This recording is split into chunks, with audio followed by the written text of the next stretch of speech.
صل على رسولك الكريم أعوذ بالله من الشيطان الرجيم إن الله وملائكته يصلون على النبي يا أيها الذين آمنوا صلوا عليه وسلموا تسليما اللهم صل على سيدنا شفيع الله وبارك وسلم الصلاة والسلام عليك سيدي يا رسول الله مولانا أكبر دو بارك صلى الله عليه وسلم ورحمة الله على بارك حديث الله تعالى.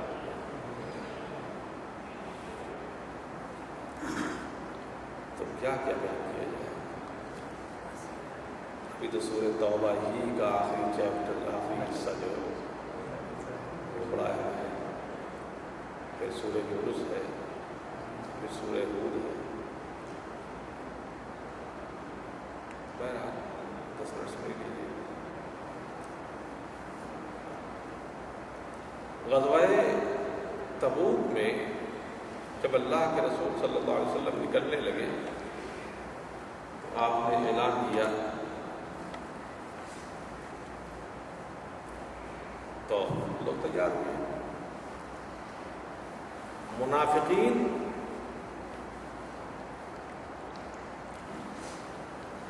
بہانہ بازیاں کر رہے ہیں اور خود بہانہ کی، اس کے علاوہ جو ہے لوگوں کو بھی ڈسکریج کرنا شروع کر دیا کہ یار اتنی گرمی پڑ رہی ہے، لو پڑ رہی ہے، جاؤ گے مارے جاؤ گے، تمہارے بچے یتیم ہو جائیں گے، بیویاں تمہاری بیوہ ہو جائیں گی، تمہارے گھر تباہ کر دیے جائیں گے. تو بہت سارے لوگ رک گئے، لیکن 3 بڑے مسلمان بھی نہیں گئے. حضرت کعب بن مالک، حضرت ہلال ابن امیہ اور حضرت مرارہ ابن ربیع، یہ تینوں بڑے صحابی رسول تھے، یہ بھی نہیں جا سکتے. ان کے جانے کی وجہ صرف یہ تھی کہ ان کے کھجور پک گئی تھی. اصل میں اس وقت کا ماحول یہ تھا کہ اہل عرب، پرانے زمانے کے لوگ، جب ان کی کھجوریں پک جاتی تھیں تو ان کی بہار کا دن ہوتا تھا، تو مٹکے میں ٹھنڈا ٹھنڈا پانی رہتا، کھجوروں کے باغ میں چارپائی بچھاتے، وہیں کھجوریں کھاتے، ٹھنڈا پانی پیتے اور خوب مستی مارتے تھے. تو یہ موسم تھا وہی. تو ان لوگوں نے کہا کہ حضور نے تو اعلان کیا ہے چلے جائیں گے، کل چلے جائیں گے، کل چلے جائیں گے، کل چلے جائیں گے. اسی کل میں مجاہدین گئے بھی، جنگ بھی کیا، فتح ہوئی، واپس آ گئے. اور یہ لوگ اسی غزوہ تبوک اصل میں اپنے درمیان بہت ساری حقیقتوں کو لیے ہوئی ہے. اسی غزوہ تبوک میں حضرت صدیق اکبر نے پورا مال لا کر کے دیا تھا، حضرت عمر فاروق نے آدھا مال دیا تھا. اسی غزوہ تبوک ہی کی تیاری کے وقت مسجد ضرار بنائی گئی تھی، جس میں منصوبہ یہ تھا کہ حضور کو بلا کر کے نماز کے بہانے شہید کر دیں گے معاذ اللہ رب العالمین. سمجھا؟ جب حضور تیاری فرما رہے تھے تو لوگ گئے اور کہا کہ یا رسول اللہ، ہم نے مسجد بنائی ہے، ہماری خواہش ہے کہ حضور اپنا مبارک قدم اس کے اندر رکھ کر کے نماز پڑھا کر کے اس کی اسٹارٹنگ کر دیں. حضور نے فرمایا میں بھی اس وقت تیاریوں میں ہوں، میں تو ابھی نہیں جا سکتا ہوں، ہاں جب واپس آؤں گا دیکھوں گا. چنانچہ حضور تشریف لے گئے اور جب واپس آ رہے ہیں تو ابھی مدینہ منورہ ایک منزل دور تھا کہ جبریل امی حضور کی بارگاہ میں حاضر ہو کر کے عرض کرتے ہیں یا رسول اللہ، وہ مسجد جو بنائی گئی والذین اتخذوا مسجدا ضرارا وکفرا وتفریقا بین المؤمنین، وہ نقصان کرنے کے، ضرار معنی ہوتا نقصان، یعنی نفع و ضرر بولتے نہیں ہیں، وہ ضرر وہی ہے، ضرر اس کو عربی میں ضرار بولتے ہیں. یہ نقصان کرنے کے لیے، کفر کے لیے، مسلمانوں کے درمیان تفریق پیدا کرنے کے لیے مسجد بنائی گئی. اس کے بعد حضور نے حکم دیا جاؤ اس کو پھونک دو، اس کو ڈھا دو. چنانچہ اس مسجد کو پھونک دیا گیا، اس کو ڈھا دیا. یہ مسجد ضرار ہے. اسی کے بعد دوسرا واقعہ بیان کیا جاتا ہے مسجد قباء کا. تو قرآن کہتا ہے کہ اس کی بنیاد جو رکھی گئی تھی مسجد ضرار کی، یہ کفر اور تفریق بین المؤمنین یہ اس پر رکھی گئی تھی، اور مسجد قباء کی بنیاد تقویٰ پر رکھی گئی۔ لمسجد اسست علی التقویٰ، ایسی مسجد کہ جس کی بنیاد تقویٰ پر رکھی گئی ہے۔ اسی لیے مسجد قباء کی فضیلت یہ ہے کہ حضور نبی کریم صلی اللہ علیہ وسلم ہفتے میں مسجد مدینہ منورہ سے قباء شریف تشریف لے جاتے تھے اور مسجد قباء شریف میں عبادات فرماتے تھے۔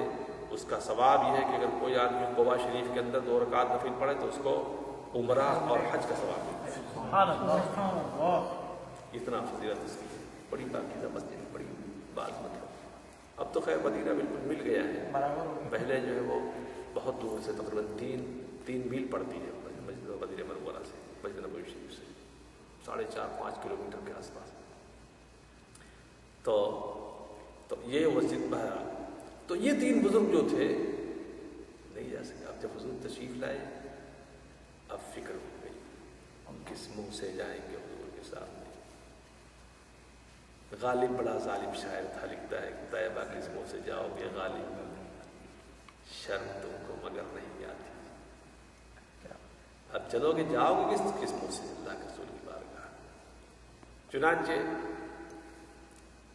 ہلال ابن امیہ اور مرارہ ابن ربیع، ان کے معاملات ذرا کچھ نرم تھے۔ زیادہ عتاب حضرت مالک کے اوپر، حضرت کعب بن مالک کے اوپر اترا، اس لیے کہ حضور کے بڑے چہیتے تھے، اور جب اپنا چہیتا کوئی خلاف توقع حرکت کرتا ہے تو دل کو بڑی تکلیف ہوتی ہے۔ حضرت کعب نے فرمایا کہ دیکھو حضور تشریف لا رہے ہیں، مجھ کو اس مسجد نبوی شریف کے کھمبے میں باندھ دو رسیوں سے، اور کھولنا نہیں جب تک حضور خود اپنے ہاتھوں سے نہیں کھولیں گے۔ حضور تشریف لائے، پوچھا کون ہے یہ؟ انہوں نے کہا کعب بن مالک یا رسول اللہ۔ کیا ہے، کیوں باندھ رکھا ہے؟ یا رسول اللہ اسی سے بات ہو گئی ہے۔ حضور نے فرمایا اگر میں تو نہیں کھولوں گا۔ اللہ پھر حکم الہی ہوا، ان کو کھول دیا گیا، اور اللہ کے رسول نے حکم دیا کہ جا کے کعب سے کہہ دو کہ اپنی بیوی سے علیحدہ ہو جائے، اپنی بیوی سے علیحدہ ہو جائے۔ انہوں نے پوچھا یا رسول اللہ کیا طلاق دے دوں؟ فرمایا طلاق نہیں بس۔ چنانچہ حضرت کعب کی صورتحال یہ ہو گئی، دیکھو قرآن کہتا ہے کسی میں ہے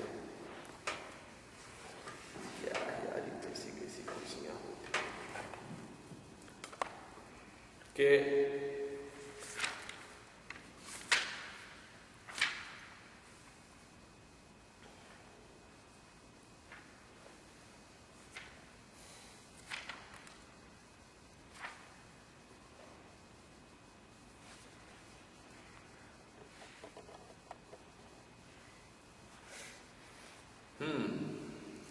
وعلى الثلاثة الذين خلفوا حتى إذا ضاقت عليهم الأرض بما رحبت وضاقت عليهم أنفسهم، وہ 3 جو پیچھے رہ گئے تھے ان کے اوپر مدینے کی زمین تنگ ہو گئی۔ لوگ بولتے نہیں تھے، جیسے جانتے ہی نہیں ہوگی کعب بھی کوئی آدمی ہے، یوں دیکھتے اس طرح پھر کوئی اجنبی پھر بھی اجنبی، وہ اپنے دوست۔ حضرت کعب فرماتے ہیں جب یہ بالکل یعنی مایوس ہو گئے کہ اب میری توبہ قبول نہیں ہوگی، تو ان کا بیان یہ ہے کہ میں نے سوچا کہ میں چھت کے اوپر جاؤں اور گر کر کے خود جان دے دوں، اس لیے کہ وہ نگاہ پاک جس نگاہ سے ہمارے دلوں کو زندگی ملتی تھی، جب وہ پھر گئی تو ہماری زندگی کس کام کی؟ یہ عشق کا وہ سودا و مرحلہ ہے کہ جس کو عشق ہوا ہوگا وہی جان سکتا ہے اس کا، کہ وہ نبی کریم صلی اللہ علیہ وسلم کی نگاہ پاک صحابہ کرام کے اندر جوہر اور قوت پیدا کرتی تھی، وہ نگاہ پھر گئی۔ بہرحال کہتے ہیں کہ بس اللہ تبارک و تعالیٰ نے توبہ قبول فرما لی۔ لقد تاب اللہ علی النبی والمہاجرین والانصار، اللہ تعالیٰ نے نبی کی گزارشات قبول فرمائی، مہاجرین اور انصار کی توبہ بھی قبول فرمائی۔ چنانچہ جب توبہ قبول ہوئی تو پورا شہر جو کل تک آنکھیں پھیر رہا تھا مبارکبادیاں دینے کے لیے دوڑ پڑا۔ کعب مبارک ہو تم کو، تمہاری توبہ اللہ کی بارگاہ میں قبول ہے، تمہارے بارے میں اللہ کا حکم اتر چکا ہے، وحی الہی آ چکی ہے۔ ان دونوں منظر کو آپ ہم محسوس نہیں کر سکتے۔ یہ وہ منظر کہ پورا مدینہ بکھر ٹوٹا ہوا ہے، آنکھیں پھیرے ہوئے، کہیں بھی جاؤ جیسے لگتا ہے کہ ہم کسی اور مخلوق کے لوگ ہیں، کسی مخلوق کو اتر آئے ہیں۔ یعنی اپنے تو اپنا بھی اپنا نہیں رہ گیا ہے۔ جب زندگی کی سب سے قریبی بیوی ہوتی ہے، بیوی بھی اپنی نہیں، وہ ایک منظر، اور پھر اس کے بعد یو ٹرن بنائیے، پھر وہ منظر آتا ہے کہ صبح ہوئی ہے اور منادی ندا دے رہا ہے، کعب مبارک ہو، اللہ نے تمہاری توبہ قبول کر لی، تمہارے بارے میں اللہ کا حکم اتر چکا ہے۔ وہ منظر کیسا رہا ہوگا؟ جس کو دیکھو کعب کے گھر کی طرف بھاگے چلا جا رہا ہے، کعب کو مبارک ہو، تم کو مبارک ہو، تم کو مبارک ہو۔ یہ کوئی معمولی بات نہیں ہے۔ اصل میں کیا بتاؤں، یہ سب چیزیں نا جو ہے وہ یہ رفلی نہیں ہوتی، یہ تو سب ایسے انداز میں بیان کرنے کی ہے کہ آدمی بیان کرے تو پھر جب تک آنکھیں چھلک نہ پڑے تب تک لطف کر رہا ہے اس میں۔ تو حضرت کعب رضی اللہ تعالیٰ عنہ پھر حضور کی بارگاہ میں آئے اور بارگاہ میں آنے کے کہتے ہیں، یا رسول اللہ، یہ باغ جس کی بنیاد پر میں اس عظیم کارنامے سے محروم رہا اور ان پر اللہ کا عتاب اترا اور آپ کی ناراضگی ہوئی، اس باغ کو میں اپنے پاس نہیں رکھوں گا، میں اسے اللہ کے راستے اسے آپ قبول فرمائیں۔ انہوں نے فرمایا میں قبول نہیں کروں گا جب تک اللہ کا حکم نہیں آ جاتا ہے، اس لیے کہ حضور اپنی طرف سے کچھ نہیں کر سکتے۔ پھر حکم الہی اترا، خذ من اموالہم صدقۃ تطہرہم وتزکیہم بہا، ان کے مال کو لے لیجیے، اب قبول فرما لیجیے میرے ابھی، اور تطہرہم وتزکیہم، ان کو پاک کر دیجیے۔ تب حضور اس کو قبول فرمایا۔ تو ہوا تھا کیا کہ جب حضور لوٹ کے تبوک سے آئے تو وہ منافقین جو اپنے آپ کو مسلمان شو کر رہے تھے، اب وہ بہانے بازیاں، اوہ یا رسول اللہ کیا بتائیں، ایسا ہو گیا پھر ایسا ہو گیا۔ تو قرآن نے کہا یعتذرون الیکم اذا رجعتم الیہم قل لا تعتذروا